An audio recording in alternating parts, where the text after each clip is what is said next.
Most empaths never fail because they lack depth. They fail because they never move beyond survival. And that distinction matters more than people realize. If you look closely at the early life pattern of most empaths, you'll notice something consistent. They learned very early how to read a room, not as a skill for influence, but as a necessity for safety. They became hyper-aware of tone shifts, facial expressions, emotional undercurrents. Not because they wanted to master people, but because, at some point, it was the only way to maintain stability in their environment. So what develops is not just empathy, it's adaptation, a highly refined, almost automatic system of emotional monitoring and response. They anticipate needs, diffuse tension, and shift their behavior to maintain harmony. On the surface, this looks like kindness, sensitivity, even emotional intelligence.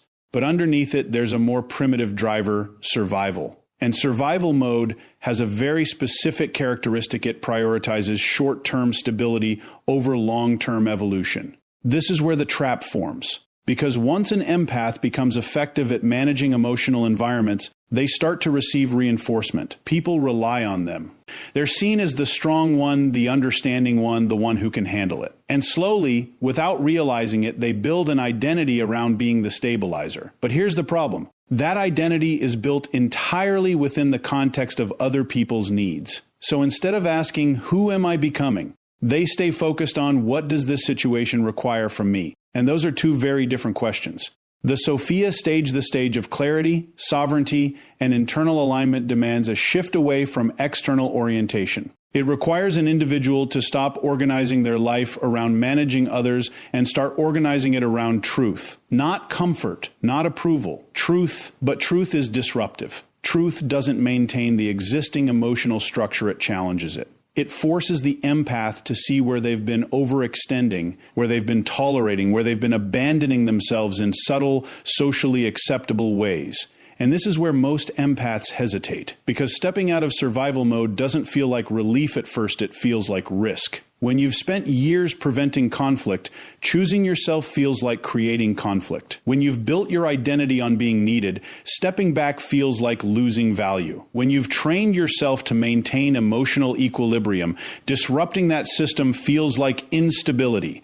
So even when they become intellectually aware that something needs to change, they often don't act. They stay in the loop, managing, adjusting, absorbing. Not because they're weak, but because the system they've built has worked, at least in terms of keeping things together. But keeping things together is not the same as growth. Growth requires tension. It requires the willingness to let certain dynamics break so something more aligned can take their place. And for an empath conditioned to prevent breakdowns, this is deeply counterintuitive. So they remain in a state of functional exhaustion. They're aware enough to feel the misalignment, but conditioned enough to maintain it. And over time, this creates a quiet form of stagnation, not obvious from the outside because they still appear composed, capable, even wise, but internally, there's no real movement, no expansion, just repetition. The same patterns with different people, the same emotional labor in different environments, the same quiet question that never fully gets answered. When does it become about me? Reaching the Sofia stage means confronting that question directly and being willing to accept the implications of the answer. It means recognizing that survival is not the end goal. It was the starting point. And at some stage, continuing to operate from survival is no longer protection, it's limitation. Because the very skills that once kept you safe can become the mechanisms that keep you stuck. Reading everyone else, but not expressing yourself. Maintaining peace, but not experiencing it internally. Being indispensable to others, but disconnected from your own direction. So the transition out of this phase isn't about losing empathy, it's about redefining its role. It's about shifting from unconscious reaction to conscious choice. From managing emotions to understanding them without absorbing them. From being shaped by the environment to choosing how you engage with it. And that shift requires something most empaths aren't initially comfortable with. Disengagement. Not as avoidance, but as strategy. The willingness to step back, to observe without intervening, to let situations unfold without immediately stabilizing them. That's where clarity begins. That's where identity separates from function. Because as long as you are constantly responding, you never get the distance required to see. And without seeing, there is no evolution. So the real question isn't whether an empath has the capacity to reach the Sofia stage. They do. The question is whether they're willing to leave behind the version of themselves that was built for survival and step into a version that is built for truth, even if it disrupts everything that once felt stable.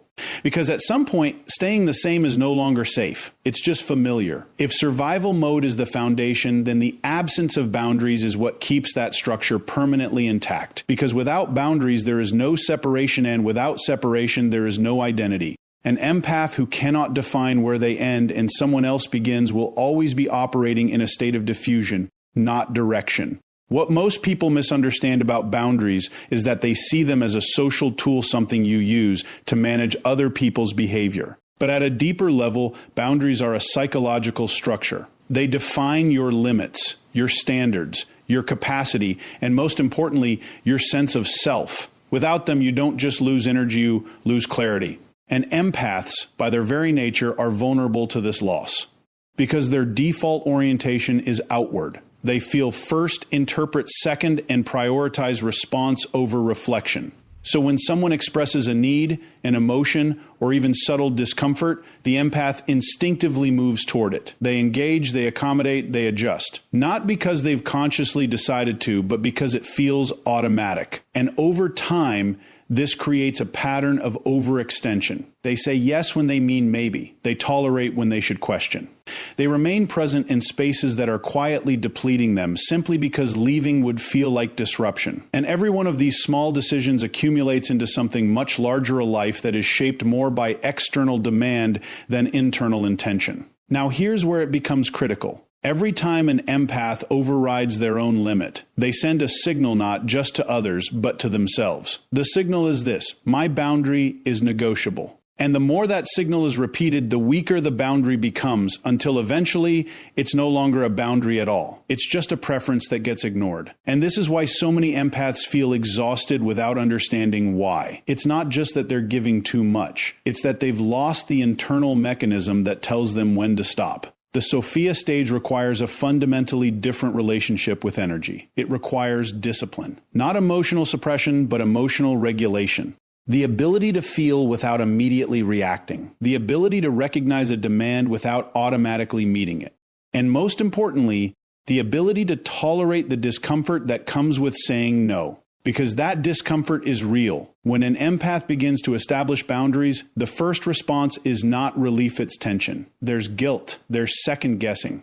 There's a sense that they are somehow doing something wrong by not being as available, as accommodating, as responsive as they used to be. But that reaction isn't a sign that the boundary is incorrect. It's a sign that it's new. You're interrupting a pattern that has likely been in place for years. And any interruption creates friction. What makes this even more complex is that the external environment often resists the change as well. People who benefited from the empath's lack of boundaries may push back subtly or directly. They may question, criticize, or attempt to reestablish the old dynamic. Not necessarily out of malice, but out of familiarity. And this is where most empaths falter. They interpret that resistance as a signal to retreat. They take it as evidence that the boundary is damaging the relationship rather than revealing its true nature. So they revert. They soften the limit. They reopen the door they were trying to close. And in doing so, they reinforce the very pattern they were trying to break. But the truth is,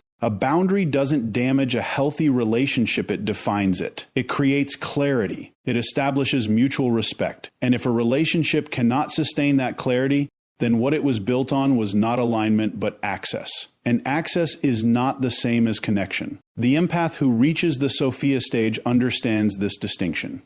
They no longer measure the value of a relationship by how much they can give, but by how well it aligns with who they are becoming. And that shift changes everything. Because now energy is no longer distributed by default, it's directed with intention. They begin to recognize that not every emotion requires their involvement. Not every problem requires their solution. Not every person requires their presence. And this recognition is not cold, it's precise. It allows them to engage more deeply where it matters, instead of being spread thin across everything. And with that precision comes restoration. Energy returns. Focus sharpens. Identity solidifies. Because for the first time, they are no longer reacting to the environment, they are choosing their place within it. But this only happens when boundaries move from concept to action. It's one thing to understand that you need limits. It's another to enforce them consistently, especially when it feels uncomfortable, especially when it challenges your identity, especially when it risks disappointing others. That's the threshold. And crossing that threshold is what separates awareness from transformation. Because the reality is simple. You cannot evolve while continuously abandoning yourself. At some point, the empath has to decide that preserving their energy is not selfish, it's necessary. That saying no is not rejection, it's definition. And that protecting their internal state is not a withdrawal from the world, but a more intentional way of engaging with it. Because without boundaries, empathy becomes erosion. And with boundaries, it becomes power. So the question isn't whether you care too much. It's whether you're finally willing to care enough about yourself to decide where that care belongs. If you follow the pattern far enough, you begin to see that the issue isn't just survival, and it isn't just boundaries, it's identity. And for many empaths, that identity becomes quietly entangled with one core idea. I am valuable because I am needed. Now, on the surface, that sounds admirable. It looks like generosity, loyalty, compassion. It sounds like purpose. But when you examine it closely, there's a subtle dependency built into that belief. Because if your value is tied to being needed, then your sense of worth is no longer self-generated, it's externally assigned. And that creates a hidden vulnerability.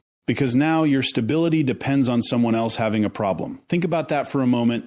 If no one needs you, where does that leave you? If no one is leaning on you, seeking your advice, relying on your emotional support, what fills that space? For many empaths, that question is uncomfortable because it exposes something they've spent years avoiding, the absence of a self that exists independently of service. So what happens is they unconsciously seek out environments where they can maintain that identity. They gravitate toward people who are struggling, situations that are unstable, dynamics that require constant emotional input. Not because they consciously want difficulty, but because it reinforces who they believe they are, the helper, the fixer, the one who holds everything together. But this creates a paradox, because in order to maintain that identity, the empath must remain in proximity to dysfunction. And that proximity comes at a cost. It keeps them engaged in cycles where their energy is continuously directed outward, where their growth is secondary to someone else's stability, where their role is defined not by who they are becoming, but by what they are providing. Over time, this becomes more than a pattern, it becomes a dependency. Not on a specific person, but on the feeling of being needed. And like any dependency, it shapes behavior. They overinvest. They overcommit. They stay longer than they should. They give more than is sustainable, and they justify it often unconsciously because it aligns with their identity. I'm just someone who cares deeply. This is who I am. This is what I do. But here's the deeper truth. When your identity is built on being needed, you lose the ability to evaluate whether that need is healthy, appropriate, or even real. You stop asking, is this aligned with me? And start asking, how can I maintain my role here? And that question keeps you stuck. Because the Sofia stage requires a complete redefinition of value. It requires you to detach your worth from utility, to recognize that you are not valuable because of what you provide, you are valuable because of what you are. And that's a difficult shift, because it removes the external feedback loop that you've relied on for so long. It forces you to generate your own sense of worth without constant confirmation from others. And in the absence of that confirmation, there is often a period of uncertainty, a kind of internal silence. No one is asking for your help. No one is pulling you into their emotional world. No one is reinforcing the identity you've built. And in that silence, a question emerges. If I'm not needed, who am I? That question is not a problem, it's a doorway. But most empaths don't walk through it. They rush to fill the silence. They find another situation, another person, another dynamic that restores the feeling of being needed.